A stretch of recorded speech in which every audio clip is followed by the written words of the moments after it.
La Chine se sent menacée par les satellites du milliardaire Elon Musk et du coup la Chine menace Elon Musk de détruire ses satellites ou quand la vraie guerre des étoiles est en train de se préparer, tin, tin, tin, tin, tin, tin, tin, tin, tin. On voit ça ensemble.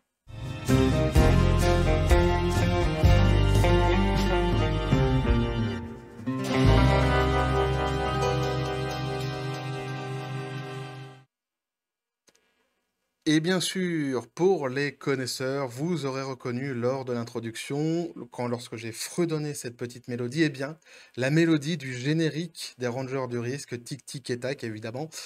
Et donc, nous voici ici sur un sujet que j'avais déjà évoqué lors d'une précédente vidéo et dont j'avais dit que je reviendrai dessus pour mieux vous l'expliquer. Eh bien, chose promise, chose due.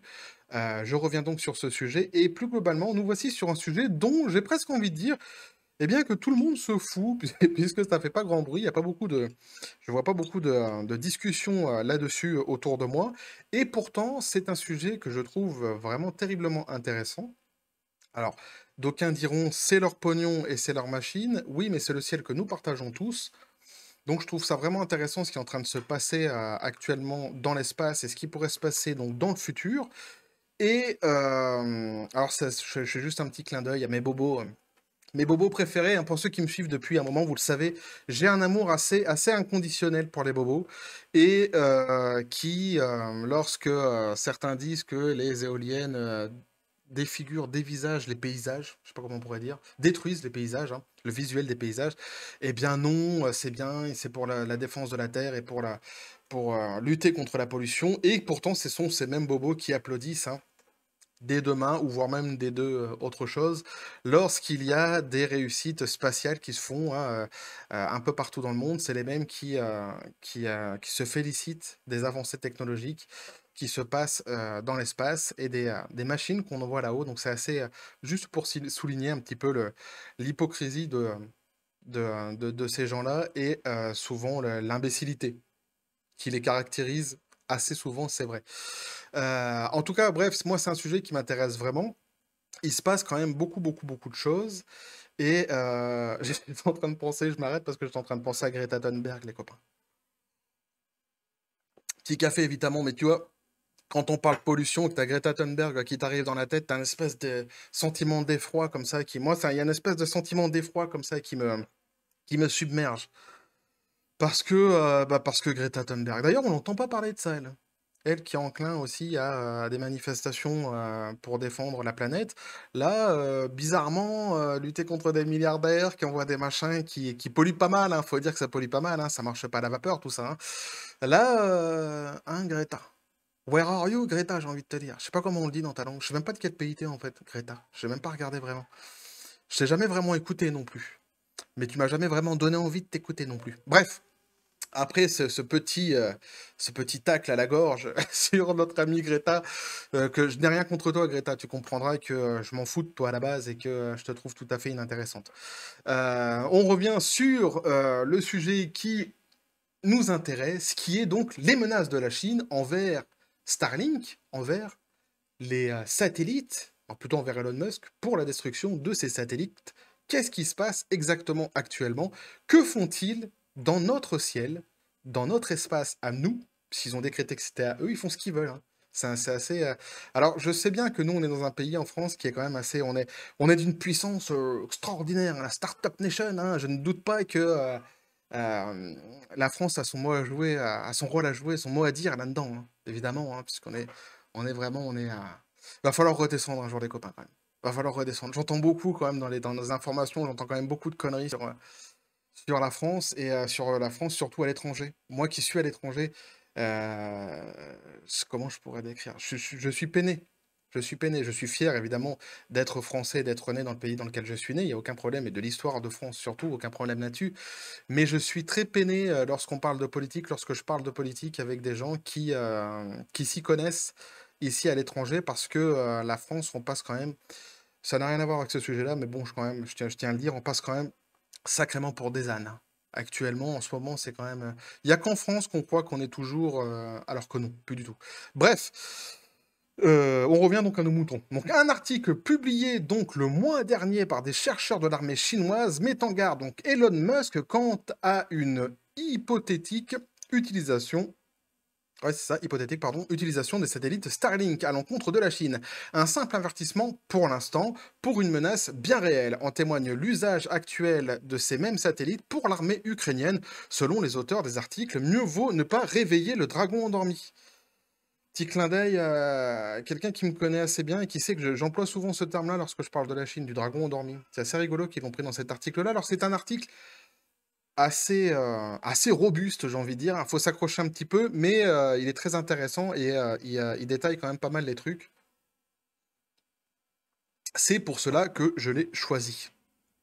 Donc, on nous dit, l'affaire avait fait beaucoup parler il y a quelques mois. Peu après l'invasion de l'Ukraine par la Russie, plusieurs régions du pays avaient rencontré des problèmes de connexion Internet, ce qui avait immédiatement fait craindre une coupure généralisée orchestrée par le gouvernement Poutine. Alors, Poutine, il accusait même du truc qui s'est passé là, en ce moment là, au Stade de France là, dernièrement. Là. Apparemment, c'est Poutine. Donc, Poutine, Poutine, il a bon dos en ce moment, j'ai envie de te dire. Donc, afin de prévenir une telle situation qui aurait pu gravement entraver les opérations menées par son armée, le vice-premier ministre ukrainien Mikhailo Vetorov, et pardon si je le prononce mal, hein, Mimi, on va t'appeler. Je suis désolé si j'ai écorché ton nom de famille ou ton prénom, mais c'est pas facile. C'est pas facile. Je pense l'avoir bien dit, mais j'en suis pas certain. En tout bien, tout honneur et en tout respect, évidemment.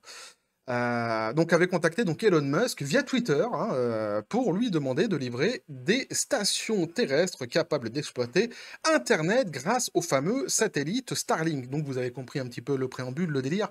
La guerre en Ukraine actuellement, ils étaient menacés d'avoir des coupures d'Internet globales qui leur auraient mis des bâtons dans les roues quant à la défense de leur pays. Et donc le Premier ministre ukrainien envoie un message à Elon Musk en lui demandant écoute Wallon, peux-tu nous envoyer des satellites? Peux-tu faire quelque chose pour notre internet? Et le milliardaire, qui est un petit peu en ce moment le Satan, hein, j'ai envie de dire le diable, hein, quand on écoute certaines personnes, le milliardaire donc avait accepté sur le champ. Et un mois plus tard, Monsieur Fedorov donc avait déclaré au Washington Post pardon, que l'Ukraine utilisait, ça sera coupé au montage, utilisait donc à présent des milliers de terminaux Starlink et que des nouvelles livraisons allaient arriver tous les 2 jours. Selon le Times, une unité d'élite de pilotes de drones ukrainiens s'appuyait désormais sur le service Starlink pour mener à bien leur mission, dénommée Aero-Rosvitka. On fait ce qu'on peut. Pour reconnaissance aérienne, dans la guerre, on fait ce qu'on peut, c'est moi. Hein. Je me blâme moi-même de mon accent, évidemment. J'ai des origines polonaises, mais pas ukrainiennes, ce qui n'a absolument rien à voir. Sachez-le. Non, ça se ressemble, mais j'ai pas appris à parler polonais. Je connais que quelques mots, mais mon père, vu qu'on était en France, voulait qu'on s'intègre vraiment à la France et refusait de nous apprendre une langue étrangère. Il disait, t'es en France, on en a chié pour arriver en France, donc maintenant tu parles français. Je suis la troisième génération française. Bref, alors, ma famille est assez compliquée, j'ai des origines assez vastes. Un jour, un jour j'expliquerai parce que parfois je dis que dans ma famille, ils sont militaires depuis la garde napoléonienne. Et là, les gens, ils vont pas comprendre. Ils vont dire, ah, mais il vient de dire qu'il était troisième génération française. Oui, mais dans une famille, t'as pas qu'une seule branche. T'as bien compris. Évidemment. Donc, j'en étais où? Starlink, non, alors, dénommé donc, voilà, le nom bizarre. Donc, dans la langue de Sébastien Lecornu, donc, elle effectue depuis environ 300 missions par jour, allant d'opérations de reconnaissance au largage nocturne de grenades anti-chars sur des cibles russes hautement prioritaires. Alors, petite parenthèse, qui n'est pas, je pense, mentionnée dans l'article, à moins que je me souvienne mal. Il faut aussi dire que la colère de la Chine vient surtout du fait qu'en fait, Elon Musk a la capacité de donner des informations, et d'ailleurs il le fait, au gouvernement américain. Ce qui est assez drôle lorsqu'on sait que Elon Musk s'est déclaré plutôt du parti, il me semble que c'était plutôt du parti de, comment l'autre, Biff Tannen, je l'ai plus, Trump, et qui donne des informations, en fait, peu importe le parti, il est patriote et il donne des informations, et c'est ça qui dérange beaucoup la Chine, et pas que la Chine d'ailleurs. C'est-à-dire que ces satellites vont un petit peu partout. Et plusieurs fois, en fait, la Chine a envoyé, alors moi je vous le dis parce qu'ici c'est marrant, parce qu'on n'a pas du tout les mêmes échos en Asie que en plus loin Asie, hein, l'Asie des Asiatiques. On n'a pas les mêmes échos que en Europe, en France notamment. Et nous, c'est ce qu'on entend beaucoup. C'est-à-dire qu'en fait, la Chine a déjà demandé plusieurs fois à Elon Musk de dégager ses satellites. Et à chaque fois, il les dégage. Et oups, il revient en loose day comme ça pour prendre les informations. Et ça commence à leur casser les Pokéballs. Ou plutôt les Dragon Balls. Eh oui, ce sont des dragons, ce sont des Chinois, évidemment. Donc, on nous dit, alors, force de persuasion. Au-delà de nous démontrer une fois de plus la force de frappe phénoménale d'Elon Musk et de ses entreprises affiliées capables de tenir tête un temps du moins et sur la base d'opérations bien précises à l'armée russe, cette collaboration bénéfique aux opérations militaires ukrainiennes aura certainement eu le mérite de faire entendre à bon nombre de gouvernements à travers le monde qu'il valait mieux ne pas se mettre le mogul américain à dos. Mogul ou mogul, je sais pas comment on dit. Mogul, je dirais. Des chercheurs affiliés à l'armée chinoise appellent désormais au développement d'une arme capable de détruire le système satellite d'Elon.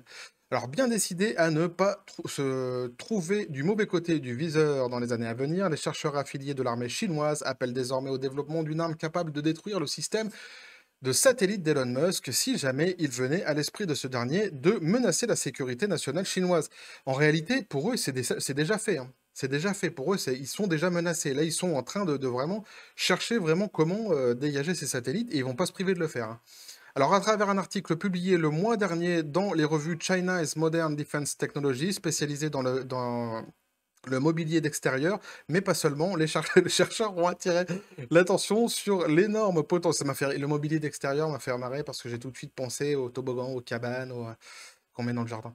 Bref, l'énorme potentiel donc d'application militaire de Starlink et sur la nécessité pour la Chine de développer des outils capables de surveiller, de désactiver ou même de détruire la méga constellation de satellites en pleine expansion. L'article est désormais inaccessible, il n'existe plus.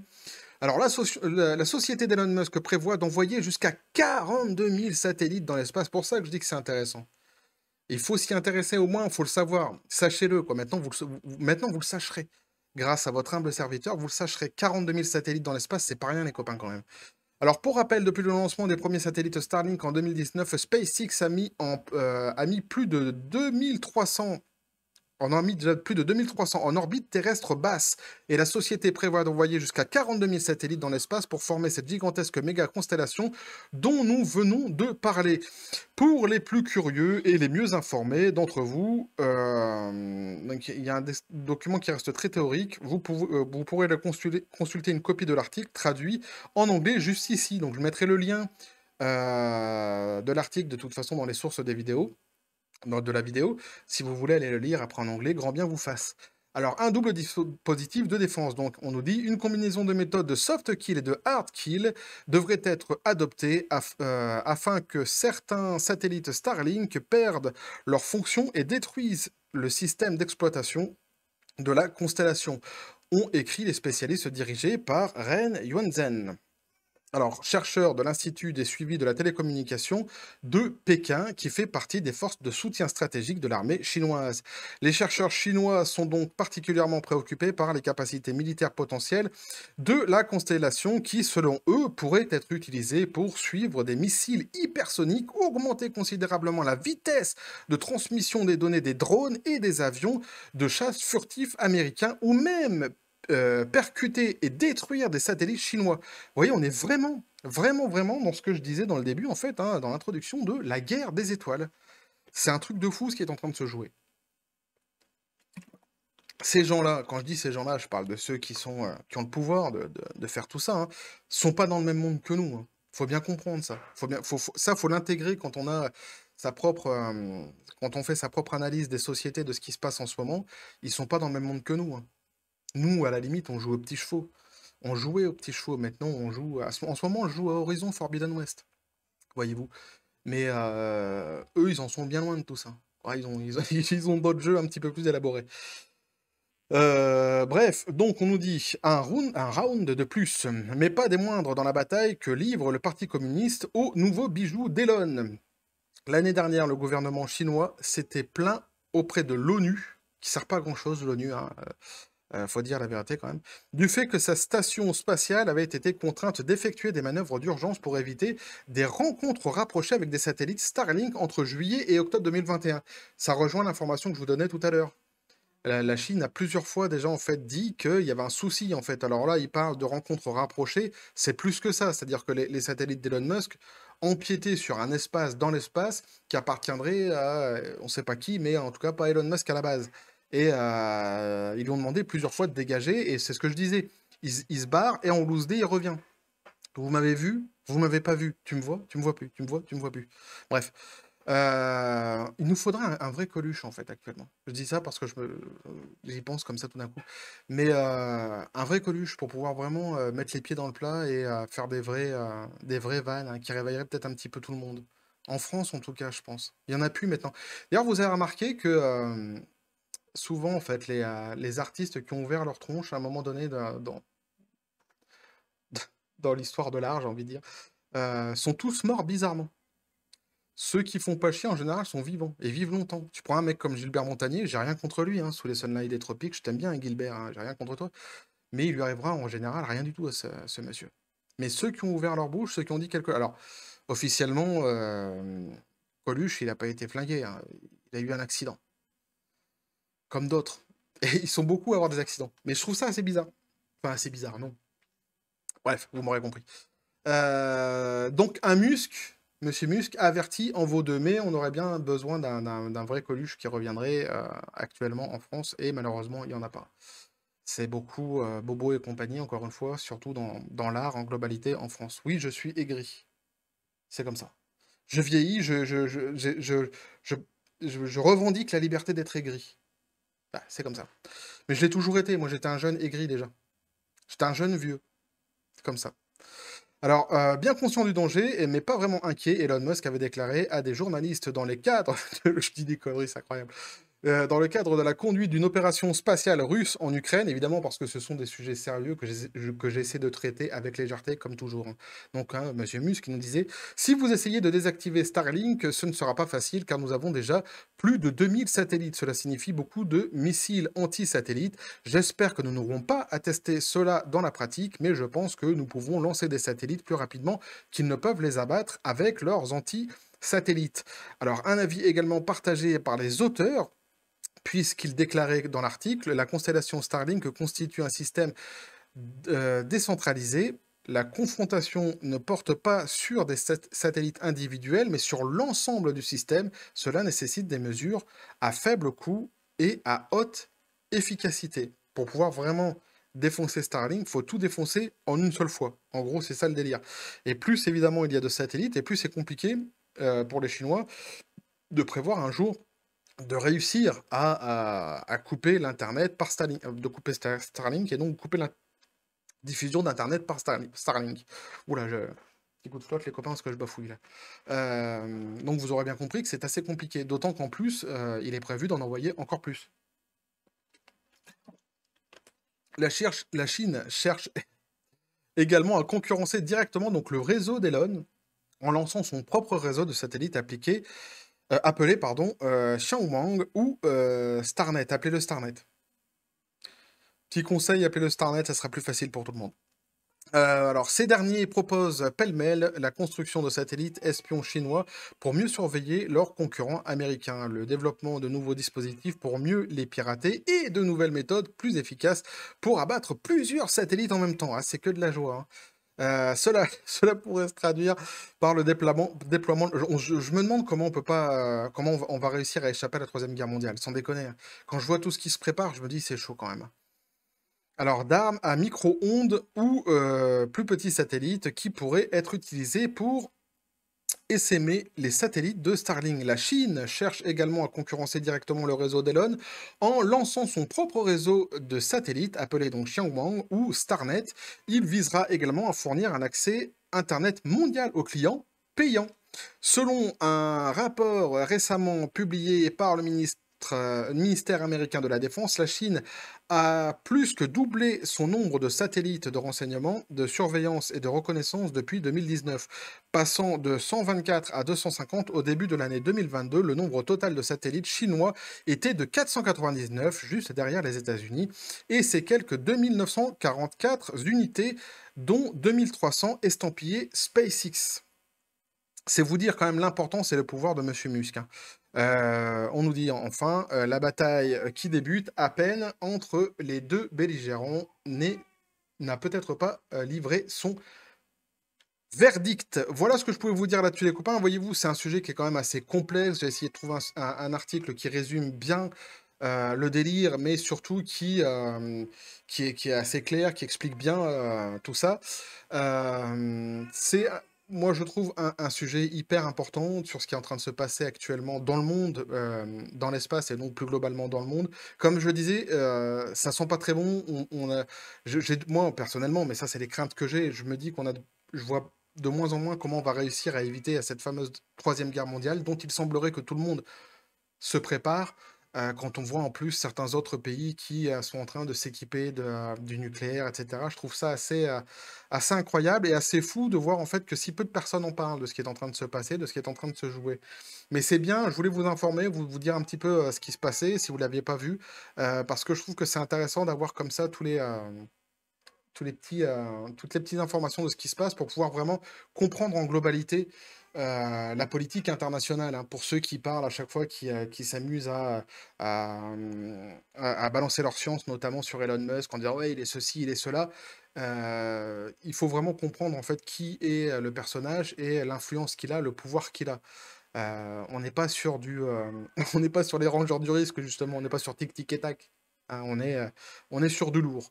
Donc bref, voilà ce que je pouvais vous dire là-dessus, les copains. N'hésitez pas à me dire ce que vous en pensez dans les commentaires. C'est le principal, c'est le plus important, moi, c'est d'avoir votre avis. Parce que tu vois, ici, là, j'ai pas de retour. Là, directement, je suis face à ma caméra, là, tu vois. J'ai pas de retour. Donc quand j'ai votre retour dans les commentaires, bah, je suis content. J'avance aussi grâce à vous. Je ne suis pas figé dans ma pensée. Je suis aigri, c'est vrai, mais je suis pas figé dans ma pensée. Bref, donc n'hésitez pas à lâcher un commentaire, à vous abonner si le contenu vous a plu. Vous avez mon Facebook et mon Twitter qui sont dans la description des vidéos. Activez la petite cloche pour les prochaines notifications, les prochaines vidéos qui vont arriver. Sur ce, les copains, je vous dis paix, félicité, et évidemment non, c'était pas le générique des Rangers du Risque, tu l'auras bien compris, que je faisais le générique de Jeanne et Serge, en début. Oui, évidemment, c'était une blague, c'était une boutade. Jeanne et Serge, et que la force soit avec vous.